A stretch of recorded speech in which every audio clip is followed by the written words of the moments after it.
Welcome to another edition of Flagship Dialogues here in the Flagship studio on a finally sunny day in Boston in what should be spring. I am delighted to have in our studio Sally Susman, the author of Breaking Through, a book that I think we can all learn from and apply in our daily work lives. Sally is the Chief Corporate Affairs Officer and Executive Vice President at Pfizer, where she oversees a wide remit including investor relations, patient advocacy, government affairs and policy, communications, internal and external, marketing.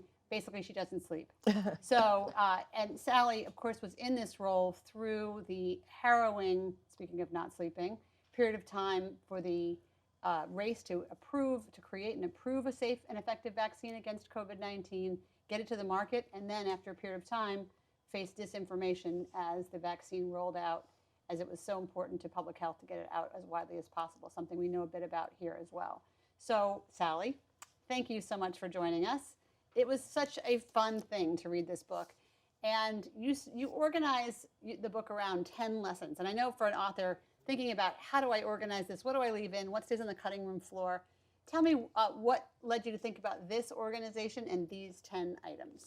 Well, absolutely. But first, Christine, I have to thank you so much for inviting me here. I have, followed your career and admired all of your accomplishments in business and government, and just really delighted to be with you and have the chance to talk together. Thank you. So I had actually always wanted to write a book. I think I, wanted to be a writer when I was a kid, and I had many false starts. I've written an absolutely terrible novel that's in my bottom drawer. I've had a few other failed attempts.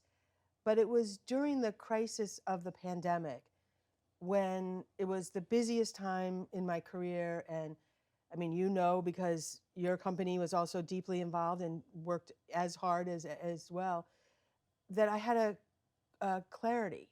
And it was really incredible that really the views I had were about both communications, but also leadership and the relationship between the two.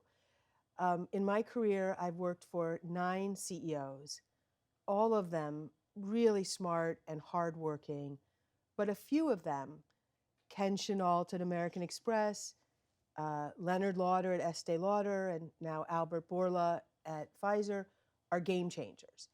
And when I was thinking... By any measure. I mean, they're all game changers by any measure. They are, and I've been really fortunate to work at their side. I noticed that the difference for them is that they valued communications as much as what they thought about for R&D or finance or legal. They prioritized it, they spent time on it. And so this to me was the thesis of the book, that it's a big mistake, as you know, to relegate communications to the side. It's not a soft skill, it's a rock hard competency. And then I needed to break it down into the bits, like you were asking. I actually originally had 18 principles, and my publisher said, no, that will never fly. So we chopped it down to 10, and that's how the book got structured. We're going to have to invent like Flagship Dialogues overtime, like 60 Minutes, where we get the other 8 that Sally left on the cutting room floor. But I want to start with one of them.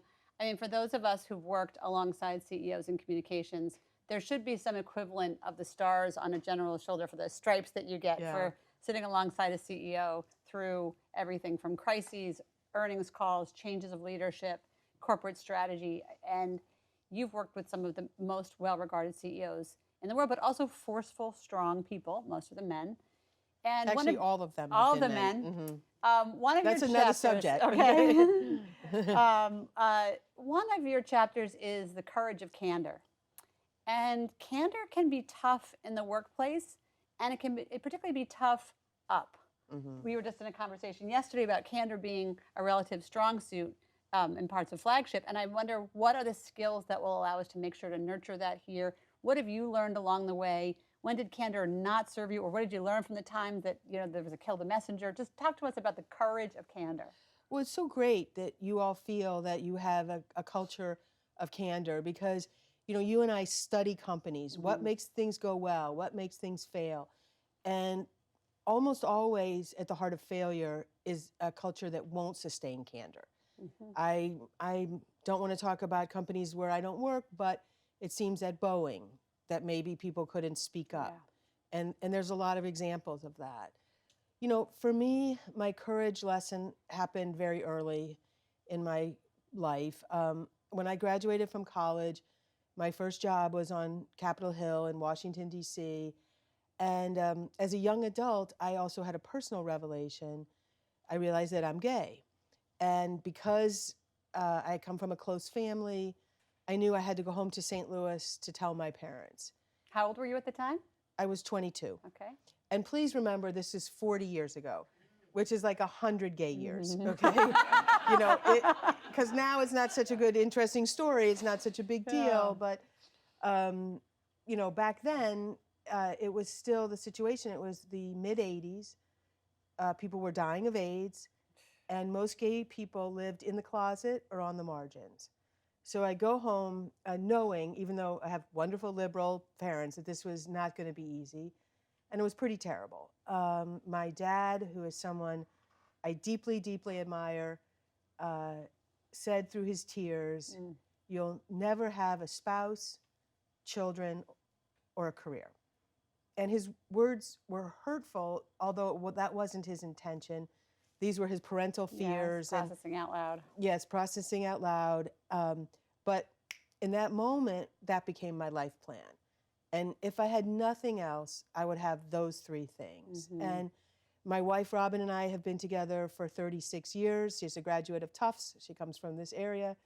Our daughter is 30, and I love the work that I do. So I tell this. And you're a rock star at the work that you do. So, I mean, even if you're online, can we just applaud for a minute about being told no, no, no, and answering with yes, yes, yes? Well, I tell the story not because I'm, you know, it's sort of not an LGBTQ book. It's a business book. But the truth is that courage, that candor, while there were several rocky years with my parents, today they're my greatest advocates. I often think that my book became a bestseller because my mom must have bought 1,000 copies. You know, they're very proud, but it was hard work for us for many years. And that is also applies to the workplace. As you know, it applies in academia, it applies in foundation, it applies in political campaigns, that, you know, whatever price you pay for courage, for candor in the short term, you will pay big dividends in the long term. I want to pick up on that because there's two aspects. We both have background in government, and there's an aspect about government service and the immediacy of the need for feedback, but also this particular role, right? I always say you can be a CFO or a general counsel and have the luxury of never having to tell the boss he has spinach in his teeth, or he just made a terrible blunder on what he said on stage. There's an intimacy to the need that to do your job well, you need to have a level of truth-telling to a leader, right? So did you learn that on Capitol Hill on the work side, even as you were sort of experimenting with candor in your personal life?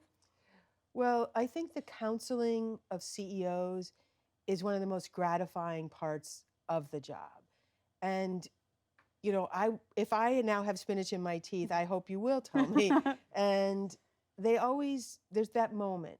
And it's awkward, you know. They've spilled on their tie, they've got something in their hair, their suit, or they've said something wrong, which is even harder. But with time and experience of doing it, they come to not only expect it but count on it.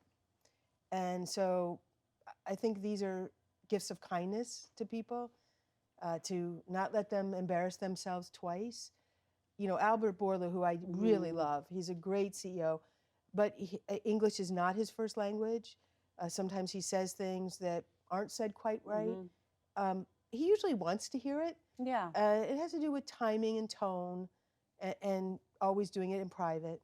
And you get so much practice of it in a role like this one for all those reasons, right? Okay, we could have said that later or this way, or it's so true. Take us to that COVID moment starting in 2020. Sure. Do you remember your first meeting with Albert and the senior leadership team around, we're going to get involved in this, we're working with another company, we're going to bring a vaccine to market? Just bring us back there. I do remember it. Now, 4 years ago, I mean, time has moved on, but 4 years ago, it was very early March 2020.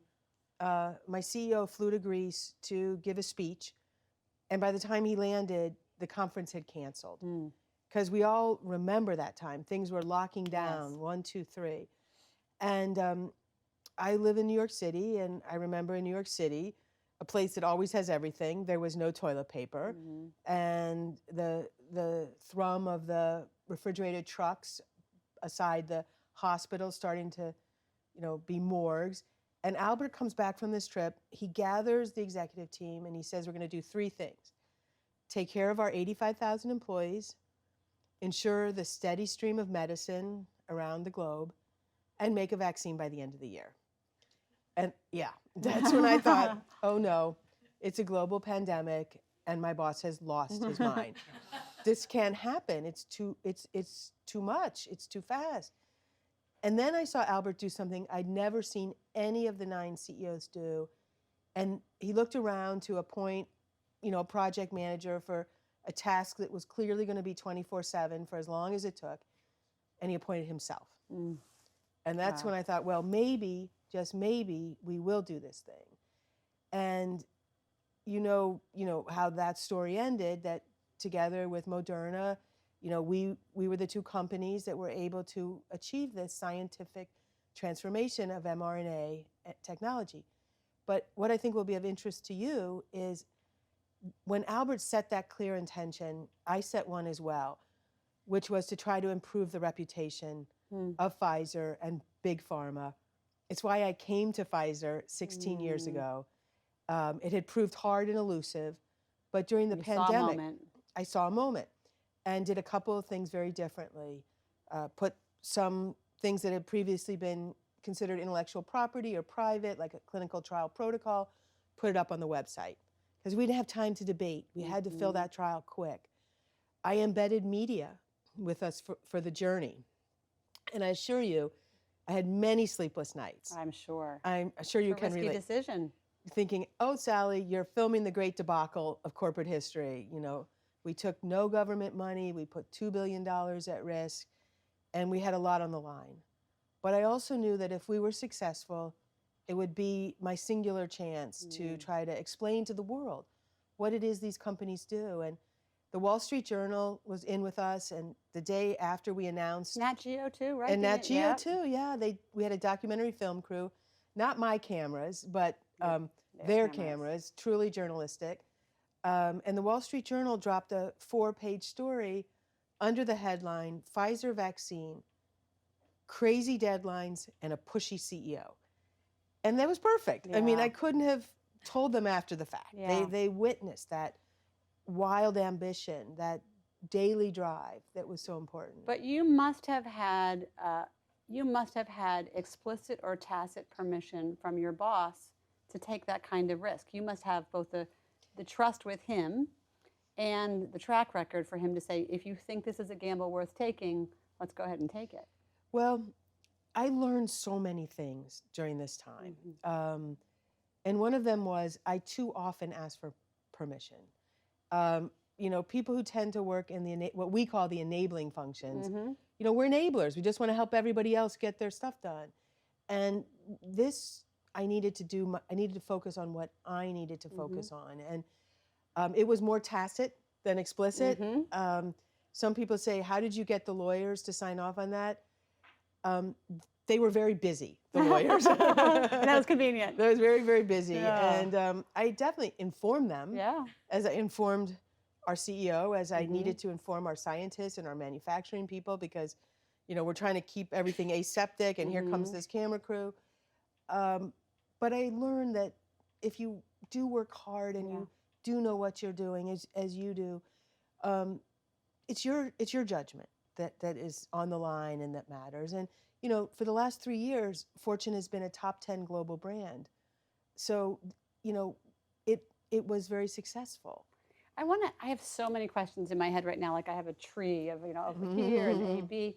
I want to ask one, and then I want to put the audience on notice I'm going to turn to you next. But the question I was going to ask is, that's the courage to say, I'll inform people, I'm going to use my judgment, is easier when you've had the kind of stellar track record and you're at a career stage that you were when you made those decisions. What's your advice to early stage leaders or aspiring leaders, not just in communications, but in other fields, who see a path, they're pretty sure it'll work, but they don't have the, if this turns out to be a bad idea, I'm going to be judged based on a 30-year history of excellence. Mm-hmm. How do you get there on the risk-taking front when you're early in your career? Mm-hmm. Well, you and your colleagues could probably answer that as well as I do, because risk is so inherent in our business and the business of science. I have a colleague here with me today, and we were talking before how much we love working in science and biopharmaceuticals, because you're constantly asking, what might go wrong, but what might go right. Yeah. And sometimes I get the question, what would you have told your younger self? And for me, it would have been to worry less. I mean, I find a lot of young people almost paralyzed with anxiety and worry. I said something wrong in a meeting. My resume isn't written correctly.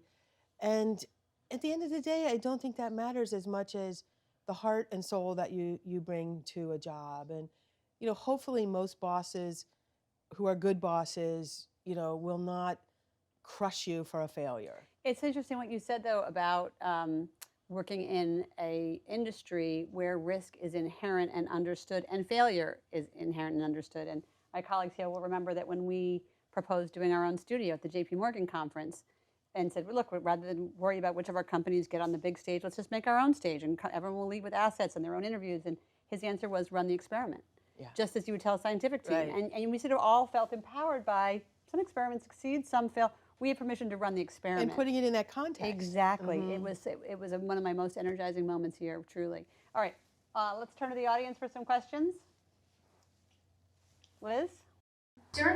During this time period where you worked to improve the reputation of Pfizer, how are you inspiring employees through this difficult time? It's such a great question. And employee communications is so crucial, because your colleagues are either your best asset or your worst nightmare, frankly, because they are viewed as informed advisors. You're right about that. About the status of what's happening in your company. We really turned up the heat on not only external but internal.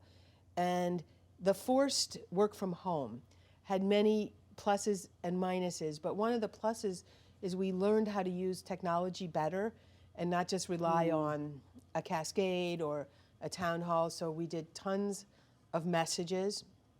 We were in the news every day, and we would circulate that news back to employees. And we built a drumbeat of that what we were doing was so purposeful. And again, I learned that people really, it's not just spin. Purpose-driven work is energizing. I found my own team had more spirit and drive than they'd ever had. But we had to be very purposeful and mindful about this internal audience being as important as any other audience, especially during this time. Purpose-driven communications and internal audiences. I'll come back to our questions in a second, including those of you online. And we have the ability to ask questions. Melissa can bring them into us. But you write in the book about the expectation now, maybe imperative now, that CEOs weigh in and are expected by their employees to weigh in on issues of the day outside of the strict corporate remit of a company. Right. We are certainly living through a moment now with regard to the situation in Gaza and the Middle East, the Ferguson decision by the Supreme Court, where employees have an expectation of their boss to say, tell me how we think about this, tell me how we interpret this. And that's something that you've seen develop over the course of your career. Certainly I have. Talk about how you think about that at Pfizer. This is You write about it. This is one of my favorite topics, so thank you. Okay. Probably like your companies, Pfizer is a very metric-driven company. So we have a metric to know whether something should advance down our pipeline, or we have a metric to determine whether one of our investments had a good return. But when it came to this question, what issues do we speak out on, how and why, we didn't have a metric, and I worried that people thought it's whatever Sally thinks, which is definitely not a metric. And so I came up with a 5-question framework, and my colleagues helped me to build it. The first question is, how does it relate to your purpose? Our purpose, breakthroughs that change patients' lives, gives us wide berth in healthcare. But there's lots of important issues like deforestation of the rainforest that is important, but not important in our remit. And if you speak on everything, you lose your agency. That's number one. Number two is, how will it impact our most important stakeholders? And at Pfizer, that's patients and colleagues, to the earlier question. And not everybody, but really know who is it you want to talk to. Third, how does it relate to our values? And we have 4. Okay. Courage, excellence, equity, and joy. And I very specifically didn't say, how does it relate to our politics? We've had CEOs at Pfizer who are Democratic. We've had CEOs who are Republican.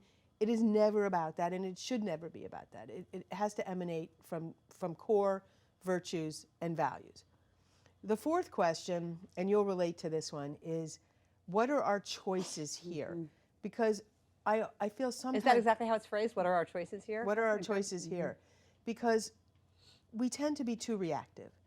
A reporter is calling you on deadline. They've been working on the story for a month and they're giving you an hour. Or someone is shoving a petition in your face and saying, all the other CEOs are signing this, your boss needs to sign this. And I sort of have stepped back from all of that and just said, you know what, we're going to write our own letter. Albert will sign it, we'll send it first to our employees, and then we'll put it on our website so that we speak in our own voice. It's kind of like the story you were telling me before about creating your own studio. You know, controlling the narrative is really, really important. And then the last and final question is, what is the price of our action? You know, what are the consequences of what we can do? Because I think the worst thing a company can do that really kills their reputation is to flip-flop. So have you really thought it through before you advise someone to say something? I think a lot of Disney's troubles resulted from, well, they went this way and then they went that way in the Florida issue. And so, you know, take a moment, take a breath to say, are we really sure here before we send the message? I want to come back to take a moment because you talk about taking your time in the book and about joy. But I want to just next see if there are other questions from the audience. Kate? Yeah, question for you, just around the ethics and moral discussions around communications. I think that was prevalent a lot through COVID-19, obviously, given the medical challenges. I'm just curious through your career how you've worked with leadership teams to think through kind of moral challenges where there's not a playbook or there's not a decision. I think what you've talked about on public issues is one of them, but how has that kind of taken place in your career, and can you give some examples of how that's panned out, either well or badly as well? Sure. I don't know if you work in this space. Do you work in this space? I thought maybe, because it's really a very interesting and fascinating question that we've been asked. And, you know, when I first went to big pharma, people say, you're going to face all this terrible stuff. I really never have. You know, I've never felt confronted by being ever asked to do anything unethical or immoral, quite to the contrary. But that doesn't mean there aren't a million things to be discussed and debated. And one of the profound ones was right during the pandemic. Immediately when we found out how highly effective our vaccine was, the first thing we wanted to do was to vaccinate ourselves and our loved ones. But we paused to think about it because if you remember, there was a great shortage. There was not sufficient supply. And a lot of scrutiny over who was getting vaccines and who wasn't, in what order. Yes, and you know, there had been the guidance. It was for the older people or the immunocompromised people. And first-line responders. And first-line responders. And so we sat as a leadership team and talked about this, and we decided we would wait our turn. That, you know, if you were of a certain category and it was you were called, you could go get vaccinated, but if not, you would wait.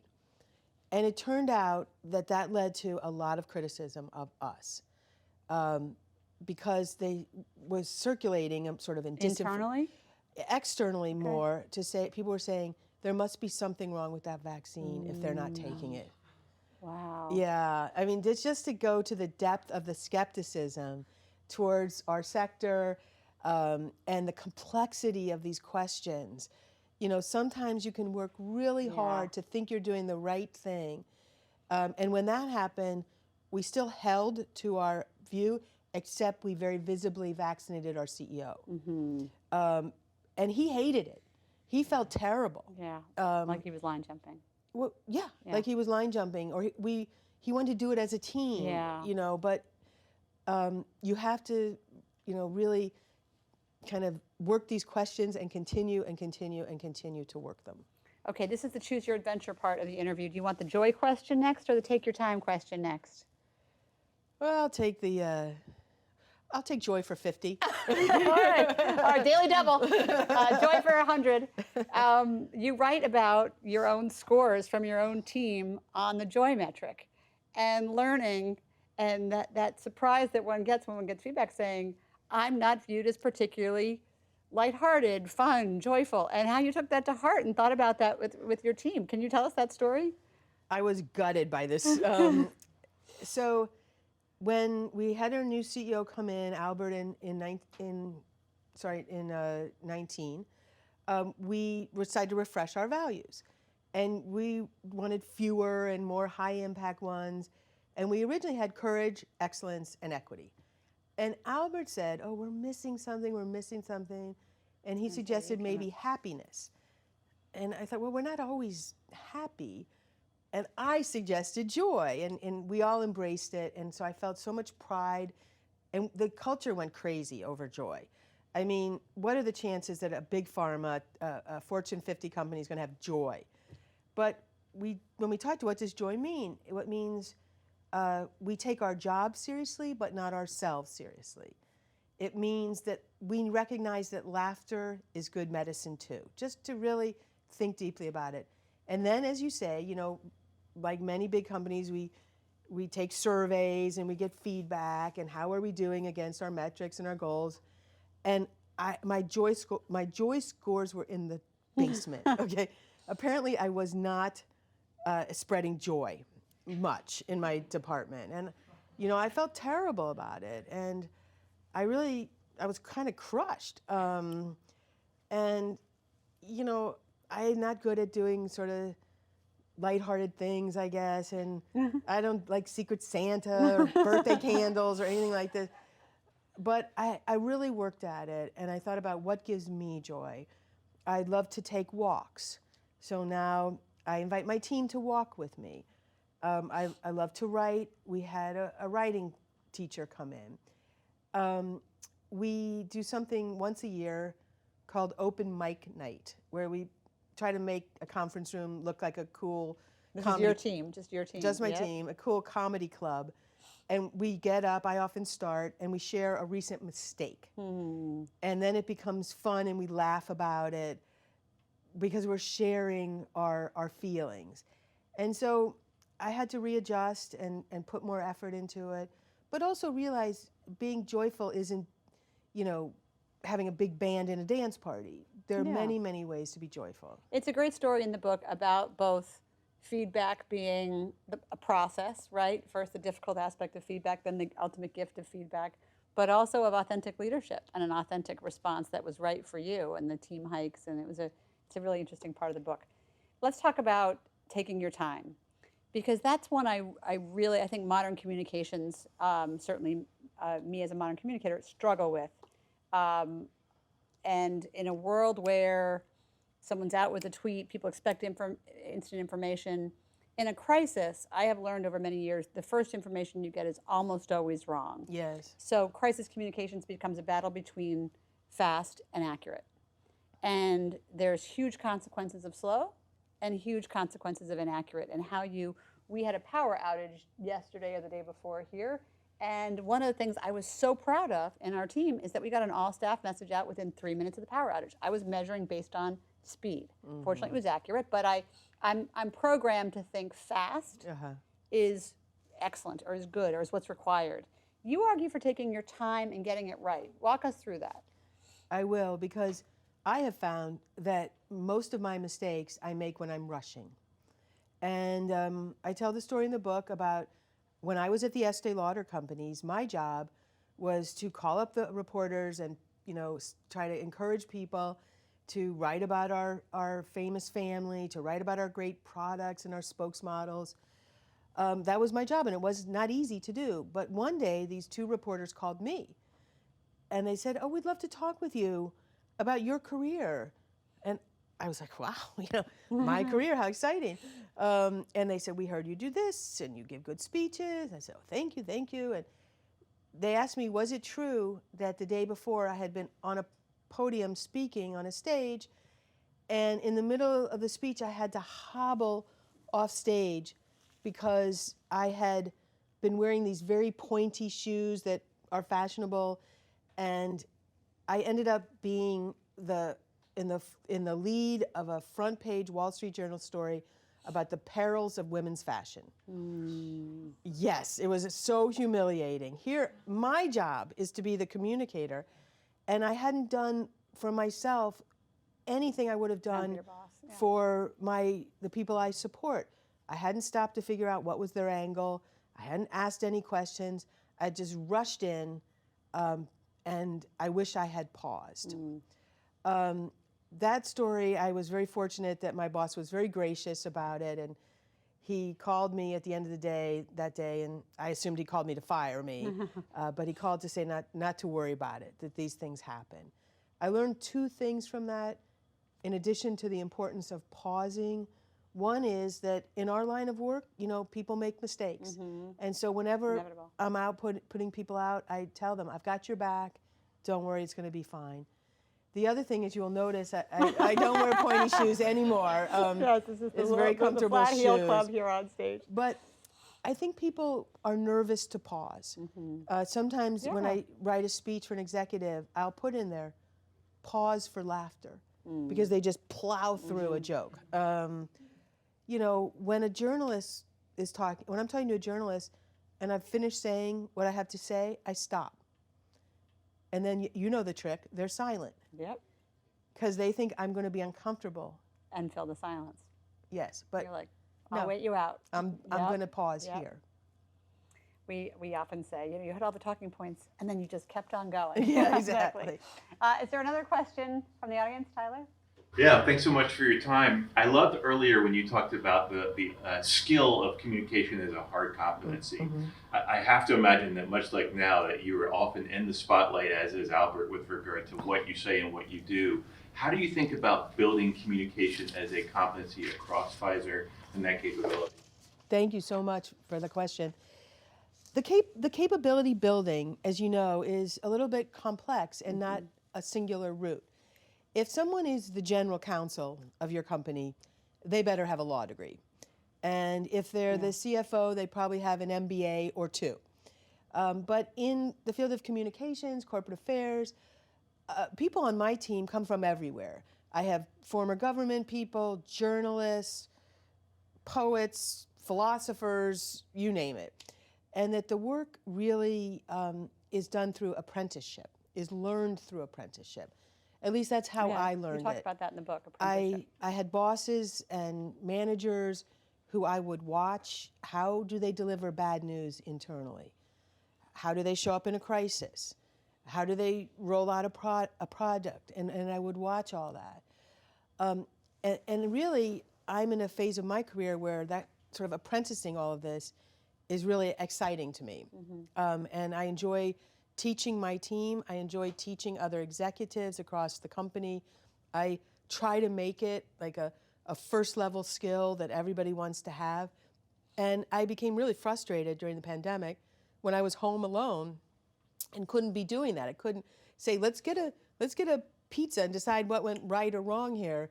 And so I poured my heart into the book in terms of how to build the skills, how to teach the skills. But ultimately, it depends on whether the culture values these skills. So how does apprenticeship work in this more hybrid and in some cases fully remote world? Because that post-mortem pizza or the watching and saying, look how she just handled that, that's fascinating, or how she delivered that piece of bad news, that's a lot harder by Zoom. It is, and this is why I'm somewhat unpopular, because I like to be in the office. I like to be in person for this reason, because we're hybrid. I don't know what your companies are, and I'm grateful for the flexibility, and I treasure it. But I also like to spend a lot of time in person, because I feel without that, particularly for young people just starting their career, it's pretty debilitating. And I worry that for young people, they don't know what they don't know, so Right. they don't know what they're not getting by not being in the office and seeing that kind of soft apprenticeship by osmosis. I want to talk about life outside of work. You have some pretty high-profile external responsibilities. You are on the board of the International Rescue Committee, which has got one of the most important humanitarian organizations right now, given what's going on in the world. You are a member of the Council on Foreign Relations. How have you found the time for external leadership pursuits alongside such a demanding job? Well, I don't want anyone to think that I'm not fortunate enough to be able to take good care of myself. Another thing I learned in the pandemic was how much time I had wasted. I used to, if you invited me, I would go, I would fly, I would go out to dinners and lunches, and I do a lot less of that now, which frees up a huge amount of time. I'm really intentional about the things I get involved with. Anywhere I go now, it's because I really want to be there. I really want to be here today. And Thank you for that. I thought to myself, why am I do this with everything. Why am I going? What is my intention in this engagement? And my intention was, to meet colleagues who work in the field, to share ideas about communications and leadership. And when you're very mindful of how you use your time, you have a lot more of it. I also find the things that you're talking about additive to the job that I do. I'm not doing them because they help me with my job. I'm doing them because I care about them. But they feed my creativity. They feed intellectual curiosity. I meet people who are helpful to me in this kind of work. And so it feels good. Yeah. I mean, you're involved with a million things. But you are the external sort of node for so much of government and everything else. I can see how that it really one does feed the other both ways. Yeah. Another question from the audience, Justine. Yeah, it's so wonderful to hear your words of wisdom and experience. One of the things that's so exciting right now is the pace of science and discovery is only accelerating. And we all saw the benefit of new modalities, new technologies to benefit humankind. But with that, there was a question of trust. How can you mentioned it, people wondering why people at Pfizer weren't being vaccinated. It's a fascinating perspective. Given the pace is only accelerating, how have you thought about introducing new technology, introducing new science from your seat and from what else you're seeing around to ensure that we're only building trust and actually accelerating the opportunity versus, being behind and then actually not taking advantage of what science may be able to provide, which is right now somewhat unknown in certain areas and certain verticals. Yeah, I was just sort of shocked and somewhat discouraged during the pandemic at how deeply politicized the vaccine became. I mean, we've been vaccinating for decades, people. And I thought that what would win the day for this new technology was really two things, data and expertise. And we had lots of data, clinical trials, real world evidence, and we had wonderful access to experts, our own chief scientist, Dr. Dolston, working with people like Dr. Fauci and the equivalents around the world. But I realized that wasn't really working. Certainly for many it was influential, but for people who were really vaccine skeptical, that wasn't, those arguments and those fact points and those experts weren't changing the tenor of the discussion. And I realized that what was two things. One, really heartfelt personal stories. So the grandmother who said, I got to see my grandkids after a year and a half because I'm vaccinated. Or the kid who got back on campus because she took her vaccine. And then the most impactful storytellers were not the celebrities and the rock stars and the politicians, but the teacher, the preacher, the neighbor, the son, the daughter, the barber. And so that kind of groundswell of authentic communications was very meaningful. And in some ways, my job was to get out of the way of it. I mean, when before, Christine, can you remember people taking pictures of themselves getting vaccinated and putting them on social media? That It was stuff exciting. It was was very moving, meaningful. yeah.